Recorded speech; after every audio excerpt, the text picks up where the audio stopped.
There's a lot of football that needs to be played yet, and I'm trying to get the Raiders' attention. So Dave Ziegler, Josh McDaniels, I want you to listen up to the nation. We want y'all to make a move that helps this team make a playoff run. So I'm going to do a competition out there to every single person that comes across this video. The dude or woman that spams trade the most in the comments section is going to get a shout out on a future Raiders Report show.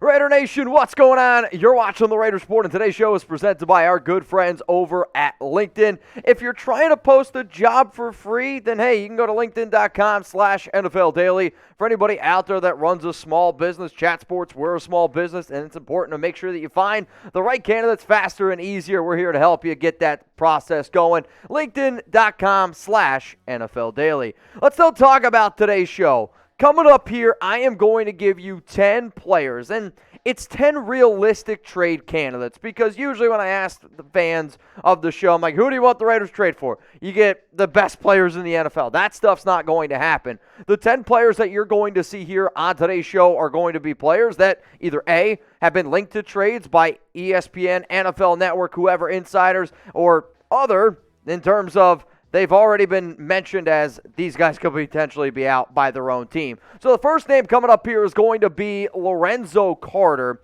And I picture him as an outside linebacker. I think he'd fit pretty well in a 3-4 defense. This was actually a dude that, if you watch the show in the offseason, I was really hoping that the Raiders were able to bring him in. He signed a cheap one-year deal with the Atlanta Falcons in the offseason.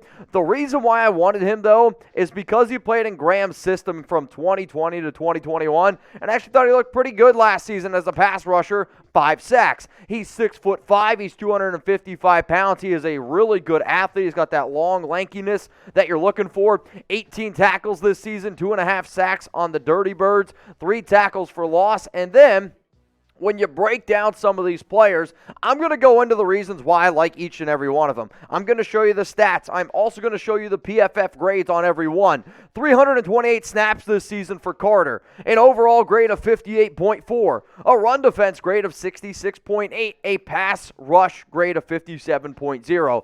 A lot of times also teams want to move on from players who either A, didn't play as well, but you know what? We've talked about it multiple times on this show. Sometimes guys just fit better in certain schemes, and I think Carter can fit better in this Raiders Patrick Graham defense. Now, if the Raiders make a trade, I'm going live. I'm telling y'all right now, if the Raiders make a deal go down, I'm going live. I went live for the Jonathan Hankins news, and I believe that the Raiders aren't done just quite there. The NFL trade deadline is November 1st at 4 p.m. Eastern time, so stay tuned because I believe it's going to be a pretty wild weekend. Let's go to the next player here on my trade candidates list for the Silver and Black. It's Rasheem Green, who the Raiders literally just played in Week 7 up against the Houston Texans. A lot of times you look at trade candidates, you look at, all right, is a team selling? The Houston Texans are going to be selling again. Rasheem Green is going to be a free agent next offseason. So if you don't think that that player is coming back to your team, trade candidate. He could play in a very similar role to what we had from Benny Mayowa, which y'all know I've been looking for quite some time. Dave Ziegler. Him and Nick Caserio, who is the general manager over there for Houston, they got a great relationship. Why? They work together in New England. That's also going to be a common theme that you see. When you have your GM, your head coaches have common relationships, it's easier to get deals done. 20 tackles, 3.5 sacks this season. He actually had a sack this past week up against Derek Carr. 4 tackles for loss, and yeah, he's not maybe what he once was. But you know what? He can still help out this Raiders pass rush, which, let's face it right now, is tied for last in the NFL with only 9 sacks, and I need more pressure on these quarterbacks. 190 overall snaps, 62.4 overall grade, 64.1 run defense grade, 56.3 pass rush grade for Rasheem Green. Guess what? We're going to stay in Houston because they have a problem, and the problem is that their team stinks. And Jerry Hughes this offseason signed a 2-year deal. His contract features just a $1 million in terms of guaranteed money in 2023, which is one of the reasons why I'm very captivated to make this deal done. Again, the Nick Caserio and the Dave Ziegler arrangements are there, but if I'm Jerry Hughes, I'm 34 years old.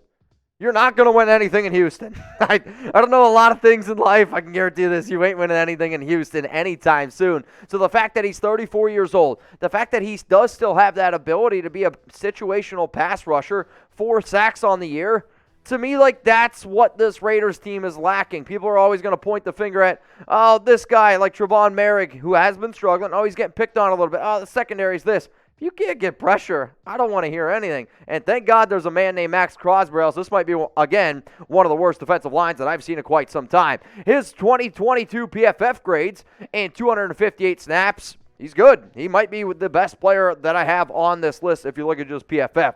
76.3 overall grade, a 67.5 run defense grade, a pass rush grade of 66.4. Now, so far on the show, I've only showed y'all edge rushers. I know, Lorenzo Carter, linebacker, he can also be an edge rusher / linebacker. I need to know from somebody here. I told y'all to spam trade.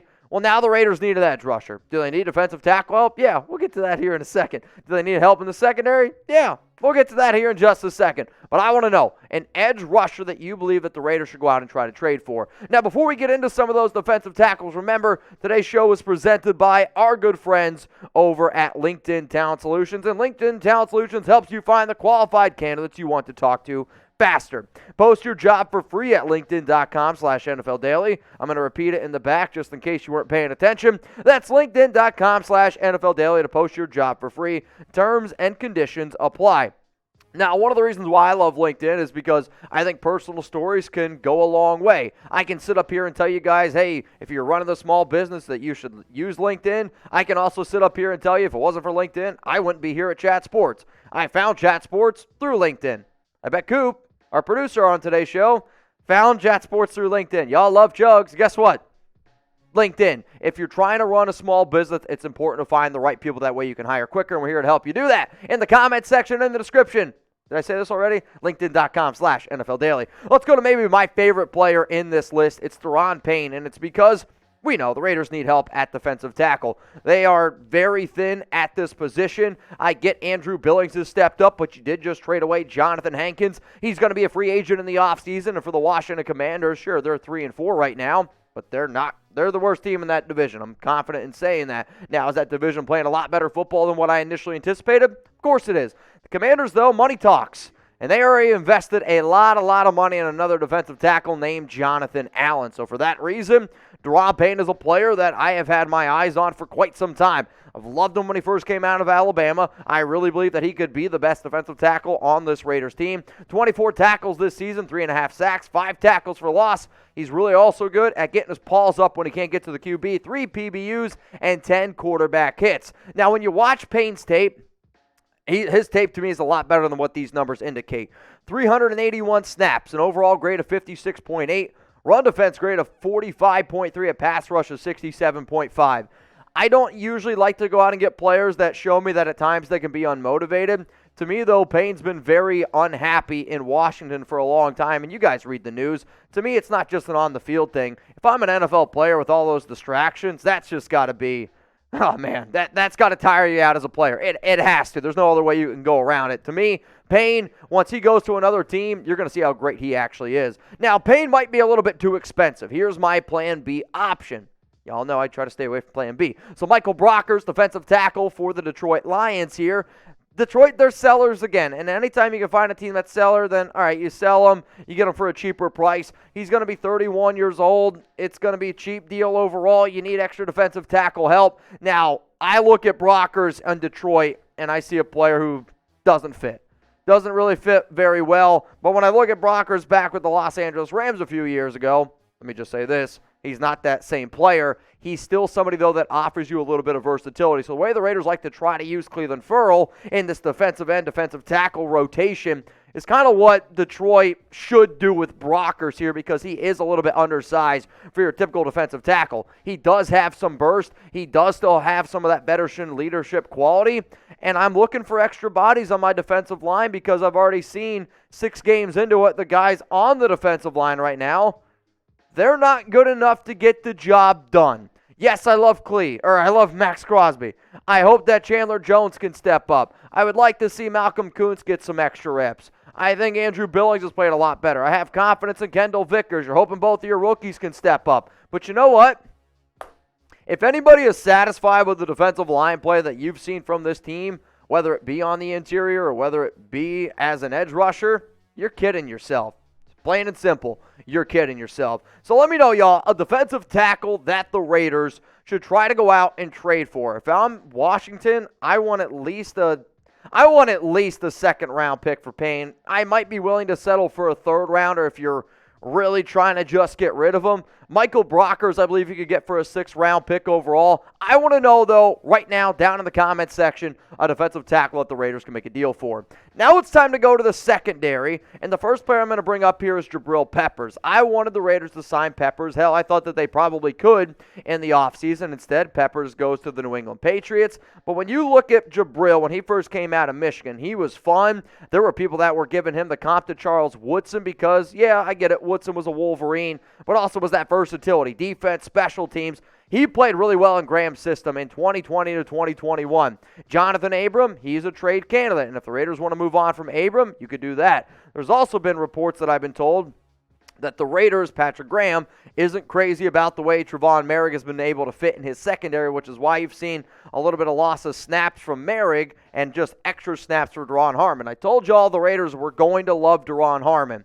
I also believe that they would really like Jabrill Peppers, who, sure, only 20 tackles this season, but an overall grade of 70.0, a run defense grade of 57.5, a pass rush grade of 64.8, a coverage grade of 72.7.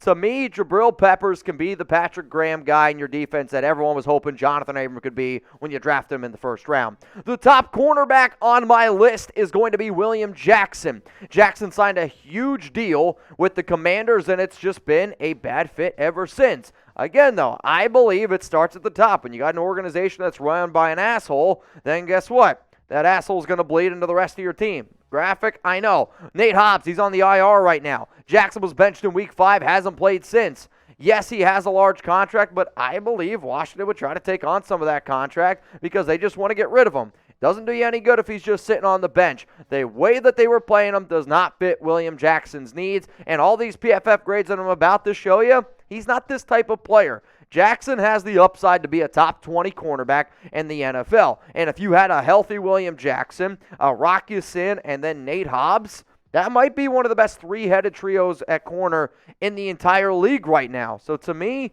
if you have that ability to do it, you have the money to do it, let's make it happen. If you don't want to spend that much money on William Jackson, well, you can also go to some of these other options here. I've always been a fan of C.J. Henderson. Hell, C.J. Henderson is one of the reasons why I say don't try to just grade the helmet, grade the player. Cornerbacks out of Florida coming to the NFL, for whatever reason, seems like they have struggled. The reason why I like this fit, though, is because he played with Raiders defensive pass game coordinator Jason Simmons last year in Carolina. He's long, he's lanky, he has all the athletic traits that you look for in one of your top cornerbacks. That's why he was drafted number 9. His technique sucks. I mean, I'll be honest with you. His technique sucks. But remember in the offseason when we said, oh, we're going to hire all these great coaches, but also great teachers.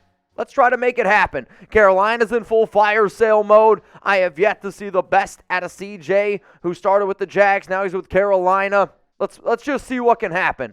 Because right now the Raiders do need some help in secondary. Another cornerback on my list of Raiders trade targets. It's Sidney Jones. He's going to be a free agent next offseason. He started 0 games this year and has played in only 3.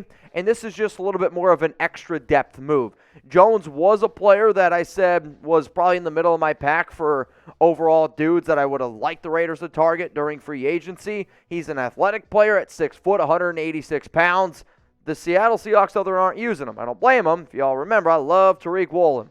Tariq Woolen looks like that dude in Seattle, which means bad news here for Sidney Jones. This season, he hasn't played a lot, but here's PFF numbers. A 58.3 overall PFF grade, 67.6 against the run, pass rush 63.0, a coverage grade of 55.0. If y'all are counting at home with me, that's 9. Let's round this show out here with 10. It's Bryce Hall, cornerback of the New York Jets. Now, a lot of the numbers I'm going to bring up are from last season because simply he hasn't played this season. He didn't play well in the preseason this year. He didn't look great in Week 1, but he had 16 PBUs last year, 6th most in the NFL, and he started 17 games last season for the Jets, and he's just been a healthy scratch since Week 1. When you look at the numbers, when you look at the tape, he's 6'1", he's 200 pounds, he's got some physicality to him.